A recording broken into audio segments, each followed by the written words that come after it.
当时我认识他的时候，感觉这个人挺好的，挺实在的，长得也蛮帅的，对我也挺好的。我感觉我是这世界上最幸福的女人。刚开始见到她的时候，觉得她很漂亮，也很温柔。我觉得她就是我这一生中最重要的女人。在我们接下来的生活中，她一次次的欺骗我，对我伤害很大，我无法原谅她。我打过电话，也发过信息，也上门找过她，但是她从来没有理睬过我。我不知道该不该跟她复婚，怕她再一次的伤害我。真的很迷茫，真的不知道该怎么办了。当一个人被欺骗之后，他会选择相信那个欺骗他的人吗？大概对于这一对来说，这是他们要解决的最大的一个难题。来，掌声请出这一对，掌声有请。男嘉宾小杨32岁，来自黑龙江私营业主；女嘉宾小薇32岁，同样来自黑龙江，也是私营业主。来，有请两位，有请。欢迎两位哈，跟这个舞台上其他的嘉宾不太一样，他们是曾经的夫妻。两位是怎么认识的？其实我俩认识挺简单的，就是经朋友介绍认识的，感觉这个人还挺好的。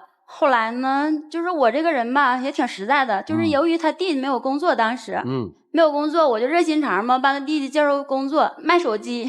当时我们家里的人呢，也非常感谢他。是你们家里人都挺感激我了，但是你弟弟怎么感激的我呀？反过来他弟弟把人店里手机偷出40部给人卖了，老板不得找我吗？之后我这托朋友啥的，可家把这事给解决了。那是他做的，也不是我们家让里做的。那是不是你亲弟弟这件事我们家里头也非常感谢你啊，一直催促着咱们结婚。等于你弟弟涉嫌了刑事犯罪，是因为你前妻他做了一些工作，才没有让你的弟弟负刑责，是这意思吧？对。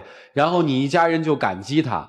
对，然后你就娶了人家，也不是说因为这个感激，也是不对，我得打断一下主持人，我不是他前妻，我还没有跟你说完呢，他那些破事儿，之前我已经跟你承认过，我说我离过婚呢。是离过婚，我当然知道了，但是我跟你说啊，我俩这是结婚没过几天幸福日子，有一天吧，就是一个女的突然间就上我家了，开门就要什么孩子抚养费，还有精神损失费。我就寻思，我也不是他妈冲我要什么抚养费，又什么精神损失费的。后来了才知道了，那是他前妻。我们离婚时孩子非常小，当时我也不太成熟，然后我跟他也没什么感情，然后一直在我前妻那儿抚养，然后我就觉得我们俩挺幸福的，说出来怕影响我们俩幸福，然后我就你怕影响，没和你说。当时离婚我倒知道了，但是你俩既然有孩子，你为什么不告诉我呀？你这不是欺骗我吗？当时不是欺骗，当时就是没想和你说嘛。然后呢？就因为这事儿，我跟你说，我俩吵多少次，你知道吗？动手打我，给我打啥样？给我打耳膜穿孔。那你说咋不说这事儿呢？你说因为这件事儿，你天天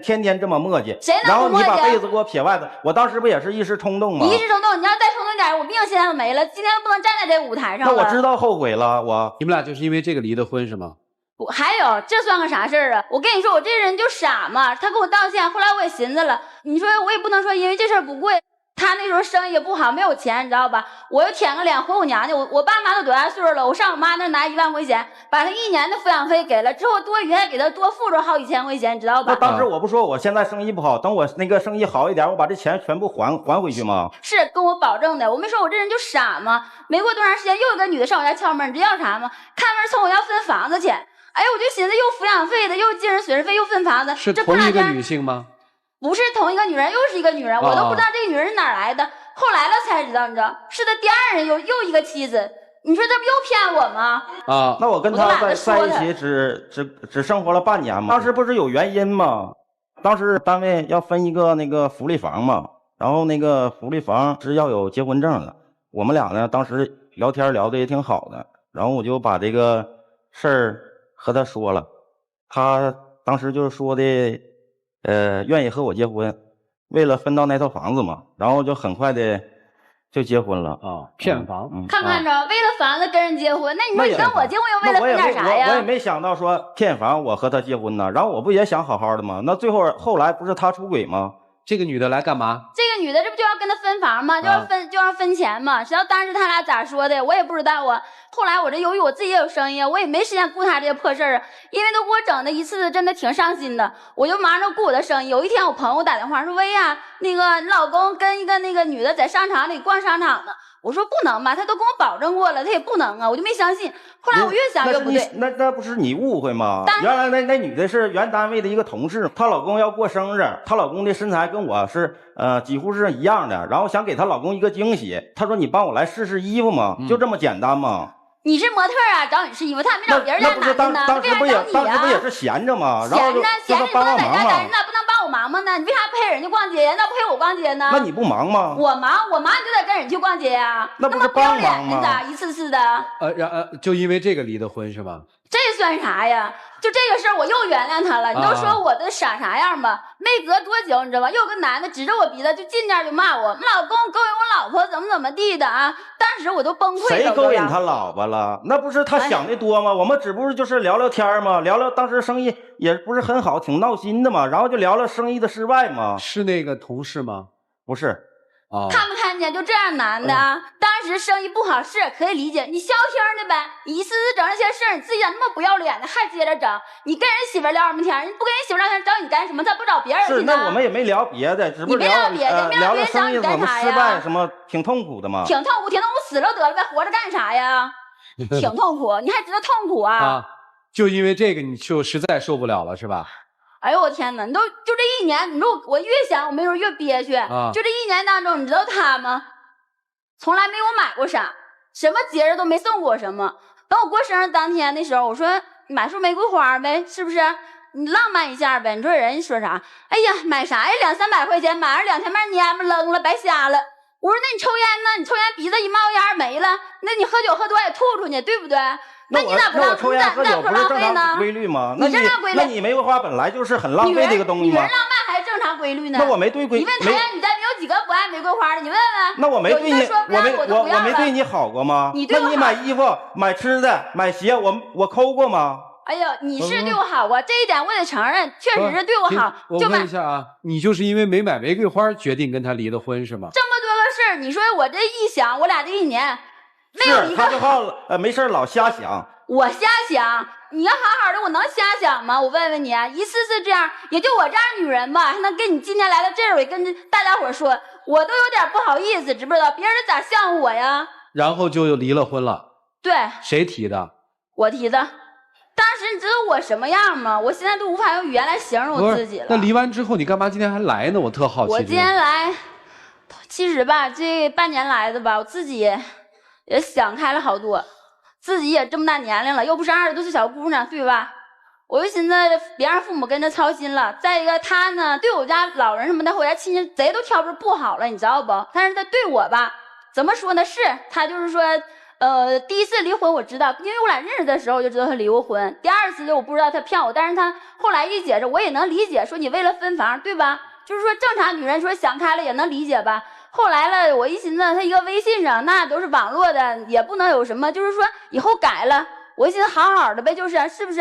毕竟人对我还行。但是呢，后来一想，总体来说嘛，就是说感觉我跟他的感觉还是，就是跟在别人身上找不到嘛，就是这样的。就是他对你挺体贴。也对温柔。对，虽然动过手，虽然欺骗过你，动过手，其实我也得承认我自己错误。当时吧，就是说我也挺磨叽，因为哪个女人吧，就这件事儿，遇到这个事儿，她也不可能说装作没发生什么事的吧。不着急，不着急啊。今年这个资料上面说，今年32岁是吧？对。害怕嫁不出去了？并不是害怕嫁不出去，因为左一嫁右一嫁的也挺难的。现在这个社会，男的哪有？说实在的，说没有好人吧，好像台下男嘉宾都得说我，但是说的遇上一个。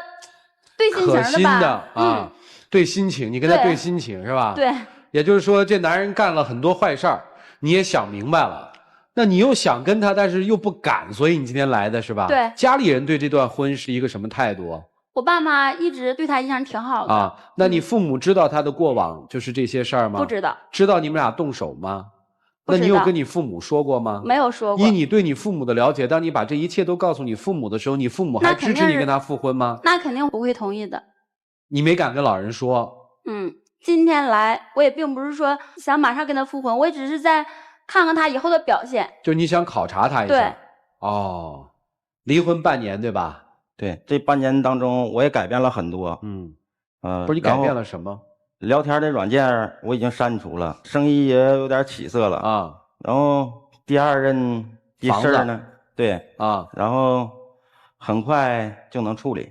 这很快处理是指什么意思？是现在生意在这半年中有点好转了啊，然后很快就能把这部分钱，就给人家了。对，哦，那个找到你们家的那个女性的，她丈夫不会再来找你了哈？那个根本就是什么事都没有。你介意他打你吗？我俩就那一次他动手打我了，而且也是冲动的情况下，就是平时我俩之间也没有说他动手打过我。也就是说，他做的种种，有些人完全不能接受的事儿，在你看来，因为你跟他很对眼，所以你还能包容，是这意思吧？是的。好了，应了那句话，金花配银花，西葫芦配南瓜，这事儿怎么办？老师们给分析分析，我们一起进入丘比特问卷。这肯定是个暖男，他体贴关心，绝大多数情况下脾气好。唯一的悲哀就是他是个中央空调，不仅暖身边的这一个女人，他几乎可以暖到他身边遇到过的每一个女人。然后之前该坦白的时候没坦白，该真诚的时候没真诚。我想问男嘉宾一个问题，就是当你生意难的时候，跟人家的媳妇儿就聊上了微信 QQ， 对吧？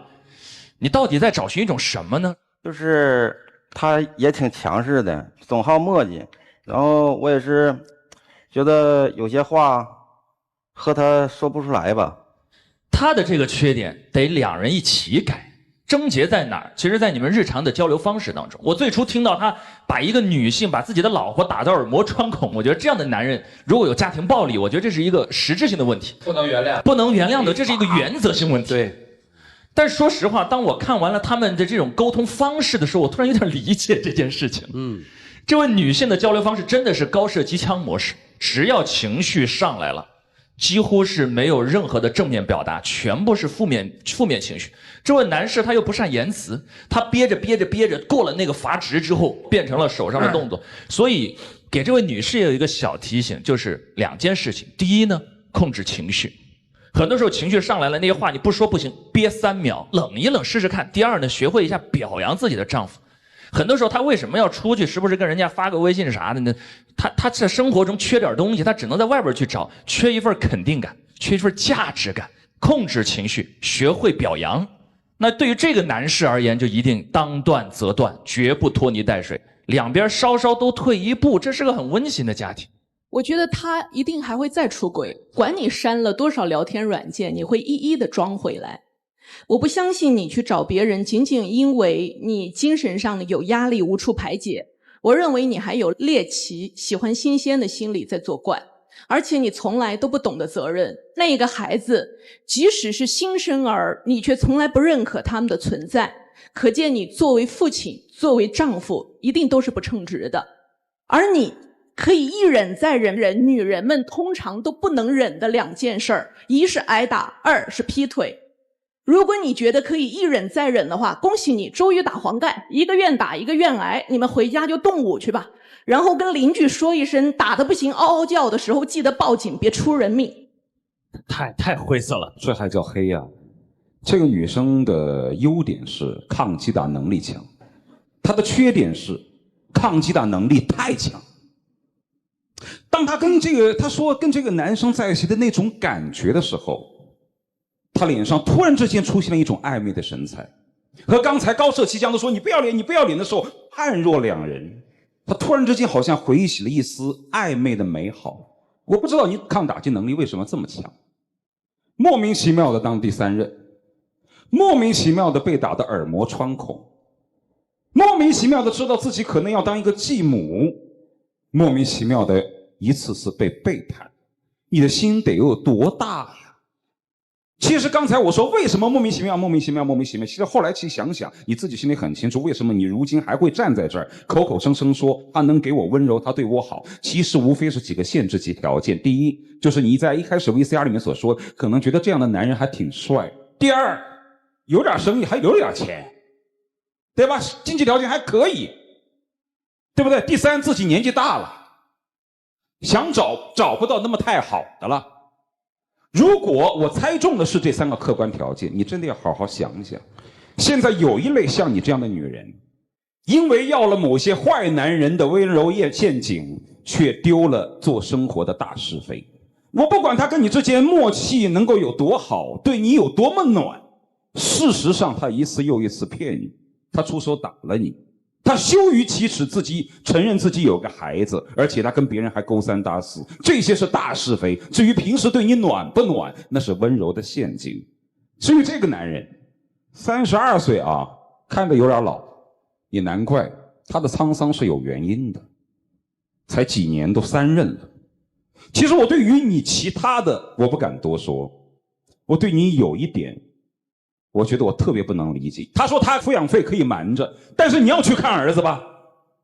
他说儿子反正前妻养着嘛，你可以付抚养费，可以打给他，你要去看他吗？你可以完全无视他于不存在吗？你对于家庭没有责任，你对弟弟首先是没有责任的，他负刑责。你因为这个事儿，一家人欢天喜地的觉得他把这事儿搞定了。我也不知道你是怎么处理你弟弟。对于你的弟弟，你作为一个哥哥，你是不负责任的。第二，对于感情，你是一而再再而三的不负责任，就别说了。为了骗房子还结婚，然后不承认自己的孩子，或者跟别人勾三搭四，你从头到尾听下来没有一件好事。你唯一有一点点的优点就是你很善于萍水相逢，很善于关暖人心。你最大的本事就是这么个女人看着不傻，居然你做了这么些事儿，今天还会坐在这个台上说想要跟你回来，这是你最大的魅力和本事啊！我要向你学习呀。所以现在米娜老师说完了之后说我没什么话可说，其实我也没什么话可说，还是那句老话，彼此相爱为民除害是比较好的。但是我始终跟你说一说啊，无论如何你跟他之间怎么样，如果你那个儿子的责任你都不承担起来的话，你连人的基本属性都没有了，你好自为之吧。我听起来其实最震惊的就是在他们俩的情感里面是没有是非观的，这个是让人特别害怕的。你真认为你帮了他弟弟吗？其实当时那时候吧，我这人就是挺实在的嘛，就感觉那你说毕竟是我给他介绍的嘛。你想你胆儿多大呀？你连法律你都敢挑战，你还有什么不敢做的？恰恰是有这么大个胆儿，在他一系列对你的伤害之后，你还敢给他机会。所以我说你们俩对在一起了，我们尊重你们的意思，我们尊重你们的意见，但是我们要提醒你们，不能在大是大非面前犯错误。一起进入柔顺拉芳黄金60秒。小薇，之前我知道我错了，然后希望你能再给我一次机会，今后我不会再欺骗你，也不会再让你伤心。之前你一直说我没有送给你过什么礼物，然后今天我也带来了，我无论结局是什么样，我想把这份礼物先送给你。